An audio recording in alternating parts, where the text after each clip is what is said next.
Do I just want to buy the cheapest high integrity offsets, or do I want to buy offsets that also have co-benefits? I've got an exclusive for you here today. Welcome back to Moose and Loose. My name's David. Today we've got one of the candidates for the BC leadership race wrapped up in net zero. That's right. Don't see anyone talking about this, considering this is a pivotal leadership race for all of Canada, considering we need a pipeline going to the West Coast, and hopefully eventually we get rid of Mark Carney. This is a big deal. Let's jump into this. Starting this episode off, David Eby is pulled back on pushing forward legislation on changing DRIPA, which would force a snap election. It was thought he was trying to do this to not allow the Conservatives to finish their leadership race. It's clear, and his body language tells us he's repealing it or wanting to change this law because he's losing massive support in the polls. What accounts for the flip-flop? And did you blink in the face of opposition from members of your caucus for what you had planned when it comes to DRIPA? Yeah, thanks, Keith. Not at all. Here's the challenge. I believe very firmly that we need to pass either legislation that pauses the effect of the Declaration Act or that amends it in order to address a serious litigation risk faced by the province. I've spoken. This serious litigation risk was brought in by him as Attorney General when he was under John Horgan's administration in 2019, somewhere around there. He brought this in, and now he's having to repeal it because we have land ownership in British Columbia up for debate whether First Nations has land title over everything or not. To cue up what's going on in British Columbia, we first got to start with this clip here. So this just came out showing how Canada's energy regulator has not formally studied the impacts of Energy East pipeline getting cancelled. They're not even looking into the numbers of how much money we've lost by doing this. We're having to buy all of our oil from America. We sell them the crude, they refine it, they sell it back to us at a premium. They're not even looking into the numbers of this. What effect would the Energy East project have on our economy if it was completed? Anyone? I can say from the CER's standpoint, that's not something that we've taken under study. In our Energy Futures report, we don't. Economists for the regulation. So the Liberals have changed regulation that hurt our industry, and you're saying that no one did the math about what happened when we killed Energy East. So the CER would be reviewing the application and had processes in place to review the application and would have made the... So he just goes on to word salad here, but basically Energy East would allow us to send our energy from Alberta over to the East Coast and not have to buy it from America. And if you look at the situation right now where Iran is a major producer of oil, Russia, between the two countries, they produce 31% of the world's oil and gas. If they decide to stop selling the West oil, it would absolutely screw over America, Canada, all these different nations because there'd be a shortfall. Meanwhile, Canada could step in right now and fill that gap, so that could never happen. We've got this chart here showing energy disruption, and this yellow color here is liquid fuels. Crude supply disrupted. This is natural gas, the purple, and the blue is fossil electricity, gas-fired generation affected. And Canada's right here, no change. We are not affected by anything, but we could be making a ton of money from this. But instead, they're pushing this net zero agenda. This is a green grift. It was set up by Mark Carney, GFEN's Glasgow Alliance for Net Zero. This is something that's been planned and being pushed for years now. Mark Carney became Justin Trudeau's advisor in August of 2020. You can see right here. And the very same month, he joins Brookfield Asset Management. Trudeau starts pushing out the heavy net zero stuff as we see on this timeline here. All these different programs, $15 billion Canada Growth Fund, Net Zero Accelerator, Clean Fuel Funds, Green Infrastructure Fund. All these funds have offered almost nothing to Canadians. Emission caps, all this stuff, which would benefit Brookfield. They set this up 5-6 years ago now. I think the world is going to get used to what is the delivered carbon in a good or service, because that's how it's going to be measured for trade access. And in the end, as consumers, how we look at things. Which brings us to today, who's left with the BC Conservative leadership race. This is a pivotal race here because we need to get a pipeline built to the West Coast, and only a real Conservative is going to do this. And as I've pointed out in previous videos, Caroline Elliott, Liberal. Peter Milobar, Liberal. Ian Black, Liberal. Carrie Lynn Finley was on Pierre Poilievre's team, Conservative. Well, who do we have left? Yuri Fulmer. Now, initially, when Yuri announced his launch, you can see this is January 22nd. At the beginning of the year, he announced he was going to run for the BC Conservatives, came out and said he's a proud Conservative. We welcome people into our movement, etc., etc. As it says, BC Conservative leadership race dominated by ex-BC Liberals. Let's just show the receipts of that straight up here. So this is a BC Elections website, the donations website. We can see this is for Ian Black, which we see right there. Ian Black, Ian Black, Ian Black. He donated to the BC United, formerly BC Liberal Party. And he donated, well, a bunch of times, 30 times, 165, $200, $200, $1,200, $1,000, etc. He donated to the Conservative Party. I'll give him credit there in 2024 for $1,160, and that is his most recent donation. Caroline Elliott, here's all her donations, and as we see, they're all to the Liberal Party, and she has 37 of them. Smaller amounts, but more of them. $400, $50, $50, $751, $400, etc. We've got Carrie Lynn Finley. She hasn't donated to any of them because there hasn't been a Conservative Party. That's why there's no Liberal donations here. And finally, Yuri Fulmer, which we see here. And who has he donated to? Well, he has 10 donations, Liberal Party, Liberal Party, Liberal Party, Liberal Party, Liberal Party, and then donated to the Conservatives $25 in 2024 and $1,425 in 2024. So he's donated 8 times to Liberals and 2 times to the Conservatives. The hypocrisy is funny here because Yuri went after Caroline Elliott for donating 37 times to the Liberals when he donated himself 8 times to the Liberals. I'm Caroline Elliott. I am in this race to win BC United candidate for West Vancouver Capilano. 2 videos, 1 candidate, a massive identity crisis. On the left, Caroline Elliott runs for the United Liberals. On the right, she's suddenly a BC Conservative. New logo, new colors, same script. This is hilarious. You can make the same video for Yuri. Not exactly a Conservative track record, but I mean, this is not something to go off entirely. Let's dig a little bit deeper into who this guy is, because I see he's getting a lot of support right now, and I think it's fair that all Conservatives really know what this guy's about, what his company's about. He's a very wealthy man. He's a very successful businessman, owns a bunch of A&Ws and steak restaurants, etc. And the most recently, this was his big deal he did with Dallas Brody, Unite the Right. Basically, he won't run in 5 different ridings, and then she won't run candidates. Would you support a strategic pact with One BC or any other electoral arrangement that would see the Conservative Party of BC run anything less than a full slate of candidates in every BC riding in the next election? I don't think it's smart to not run candidates when that's what you're trying to do to beat David Eby. You can see these 2 guys think that's a good idea. I don't think that's a good idea. Whether this strategy works or not is another day, another question. I don't think this will help pull people from the NDP to join him. He might be able to pull a few supporters from Dallas Brody, but let's get into who this guy is, and you'll see right away how this guy is similar to Mark Carney and how this guy is not the person who should be leading the Conservative Party of BC. So this guy is the current global chair of United Way Worldwide, Chancellor Capilano University, Australian-born businessman. He moved to Vancouver in 1992. As mentioned, he has A&W restaurants, as well as Mr. Mike's Steakhouse and Bar. And in 2010, Fulmer launched Fulmer & Company. This is his own company with his own name on it. Here's his LinkedIn account, and at the bottom here, we can see Fulmer & Company is 15 years that he's been running this. And if we scroll down, we can see global chairman, as in worldwide chairman of the United Way. And he's been doing this for the past 2 years, and this is till present. He's currently the global chair of United Way. This isn't a past thing, this is current. This is important to note because if we look at the United Way's websites around the world, this one in British Columbia, the place that he is trying to become the leader of through the Conservatives and then become the premier, well, at the bottom, what does it say? United Way British Columbia acknowledges the homelands of Indigenous peoples of this place we now call British Columbia and honors that many territorial keepers of the lands on which we work. Yep. Have you participated in land acknowledgements that describe British Columbia as unceded territory? Yeah.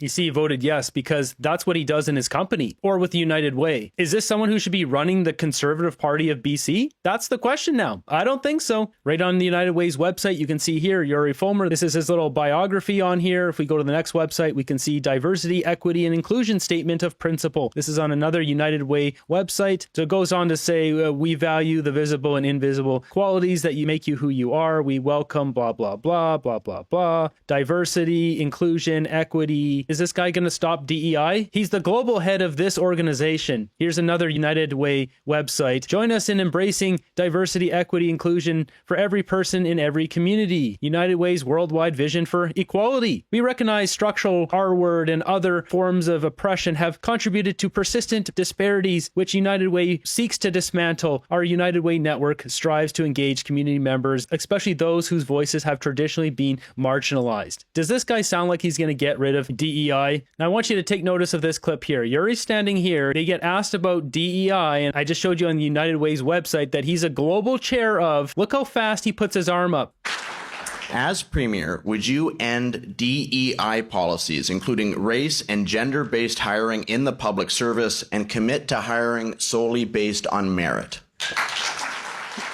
His arm was up before Aaron Gunn even finished the question. You're telling me this guy's going to end DEI? I don't think so. Okay, so that was just an appetizer. Here's the meat and potatoes. So we've got Yuri down here, and we're just going to go through his connections here. So as I just showed you the United Way, here's all the receipts on the moose chart here. But what do we got going on up here? This web is, well, it was shocking to say the least. So we've got a couple companies here. We've got Yuri and Company, his company. We've got Carbon Zero, which I'm sure you can guess what kind of company that is. It's a net zero company. Coastal First Nations, which is not a First Nations group. It's an activist group funded by leftist billionaire Americans to shut down our oil and gas in Canada. Then we've got the David Suzuki Foundations. We've got Responsible Investment Association. So starting down here, Yuri's company here, Fulmer and Company, right off of his own website for his company has this: achieving carbon neutrality. We are thrilled to announce that through the completion of greenhouse gas GHG inventory with Carbon Zero that measures our carbon footprint, as well as the purchase of nature-based third-party verified carbon offsets from the Great Bear Forest Carbon Project, we are working towards addressing our environmental impact as well as a strong corporate citizen and reach our goals of carbon neutrality by 2021. Does anyone want to vote for this guy? Any conservatives putting your hands up right now? This guy is a net zero guy, just like Mark Carney. Carbon Zero has recently completed a GHG inventory for Fulmer and Company for the 2021 reporting year. In doing this, we have taken an important first step in setting out a path for effectively managing the GHG emissions. So what does all this mean? What is Yuri's company? Well, his company, we can see here, is a VC venture capital firm. They acquire companies long-term to operate them, or they invest in companies and help them grow. And so what they did with Carbon Zero here, this company, they bought their services. They bought carbon credits from this company. And these carbon credits came from Coastal First Nations project here, the Great Bear Forest Carbon Project with Coastal First Nations. They participated in this. So while he's not selling carbon credits, he's not in the business of it like Mark Carney and Brookfield, he's participating in this nonsense voluntarily, which is ridiculous. Goes on to say we choose to take the already granular approach to our GHG inventory and one step further commissioned an automated carbon footprint calculator from Carbon Zero for corporate air, rail, car, and transit trips. This guy is going to help Mark Carney roll out his agenda. He is not for Canada. It has been a great experience to collaborate with Fulmer and Company over the past month to help them gain a deeper understanding of the climate impacts of their business. So Carbon Zero partnered with Fulmer and Company, as well as with Coastal First Nations, all of this on this Great Bear Carbon Project to create carbon credits out of nothing and then sell them. We see Fulmer and Company commits to corporate social responsibility with help from Carbon Zero. So this is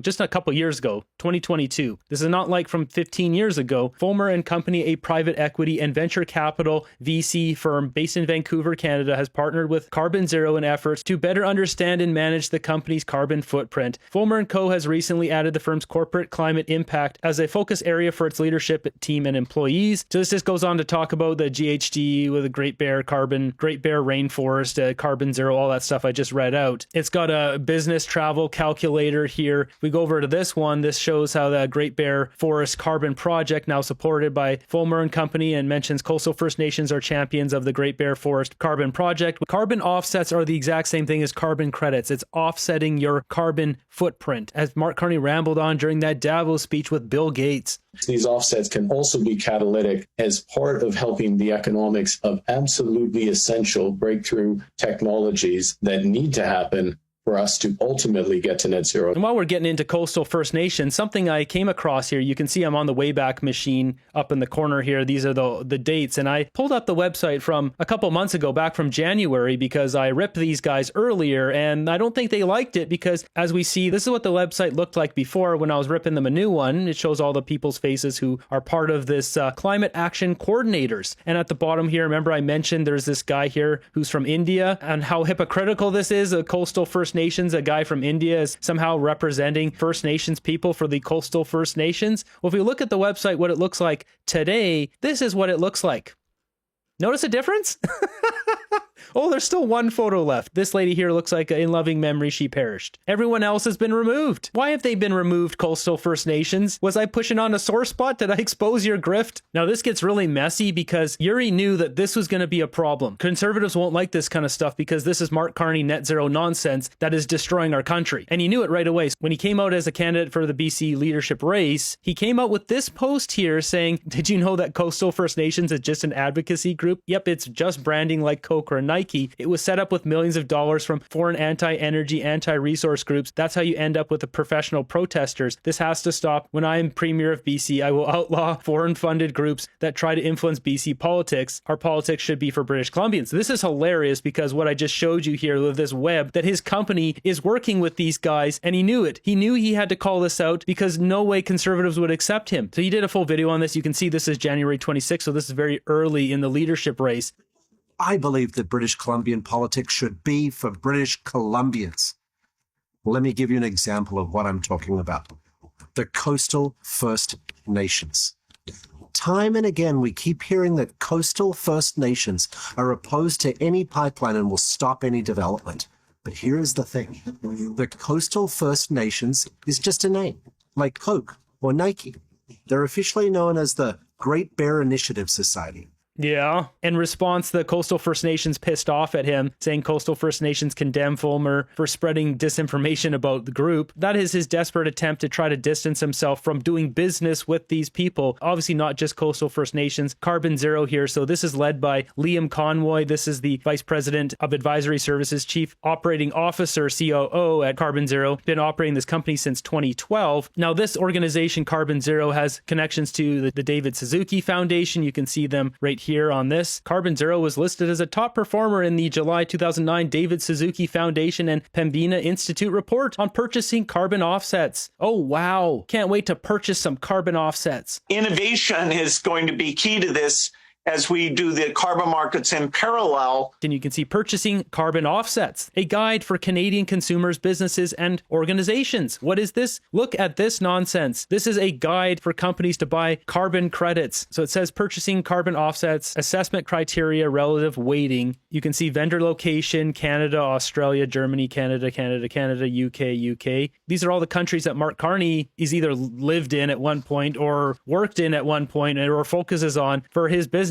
or his operations as prime minister. Is no surprise here. And we've got Carbon Zero right there. And then you can see the different numbers here. So it shows additionality, auditing, unique ownership, permanence, vendor transparency, public education, total score. They give them a score. So these ones in green are the highest ones, with 85 as the highest, 82 for Carbon Zero. And then these ones are a little bit lower. These are all different companies here with their websites, etc. This is all nonsense. This does not provide economic value to society at all. These guys are all green grifters. Now, if that's not enough, we've got Intelligent City closes financing round. What's this, you might ask? Well, Intelligent City Inc. is pleased to announce it has closed $3.1 million financing round consisting of equity led by Fulmer and Company and credit provided by Business Development Canada. Now, if you read through this, it sounds a lot like 15-minute cities. It says down here, we believe the unique platform designed to create affordable, desirable, carbon-neutral buildings can offer a compelling solution to the urban housing crisis faced by many cities across North America. This is coming from Yuri. He said that. Those are his words. And you can see this is modular housing for towers. It's a little too convenient. That's exactly what Brookfield and Mark Carney are also pushing right now too. You can see automated manufacturing building systems. And it's one thing if that's a way to just make things more efficient, but the fact that they have to tie this in to be carbon neutral, well, you got to pay the carbon piper if you want to be net zero building these buildings. And we already know what his stance on it because he paid for carbon credits with his company, Fulmer and Company, for the Great Bear Rainforest Carbon Projects, which involves this activist group, the Coastal First Nations. Now, moving up here, we've got Responsible Investment Association, RIA. From this report up here, there's two reports. This one's from 2019 and this one here is from 2021. These are a greenhouse gas inventory report for the RIA and this one too for the RIA, 2 different years. And within this, we've got this Head Start Carbon has completed corporate greenhouse gas inventory for Responsible Investment Association, RIA, which totaled this big number here. Responsible Investment Association has purchased 48 tons of carbon offsets. These are carbon credits. This is what Mark Carney is trying to push on our country. So it goes on to mention Carbon Zero down here. So it says carbon offset certificate from Head Start Carbon and its retailing partner Carbon Zero has also been provided to the RIA. Now, I bring up the RIA here. You can also see Liam's signature down here with the RIA. He's directly involved with this association, but who else is? It's Mark Carney and Doug Guzman, group head with RBC Wealth Management, who's now Mark Carney's chief executive officer of Defense Investment Agency.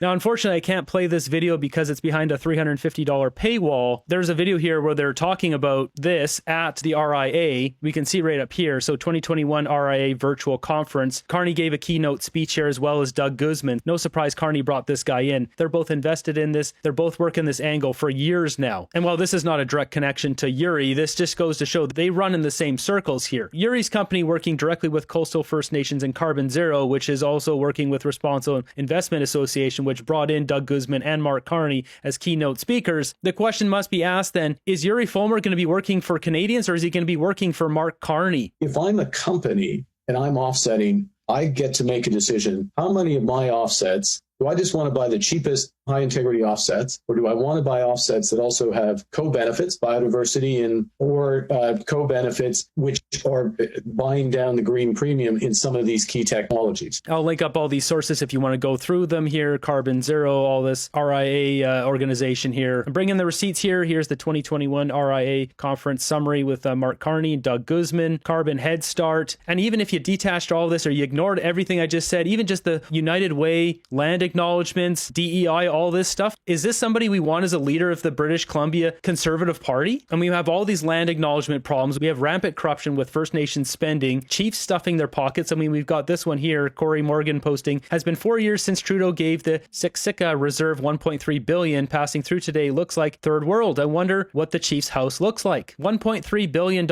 This is what it looks like.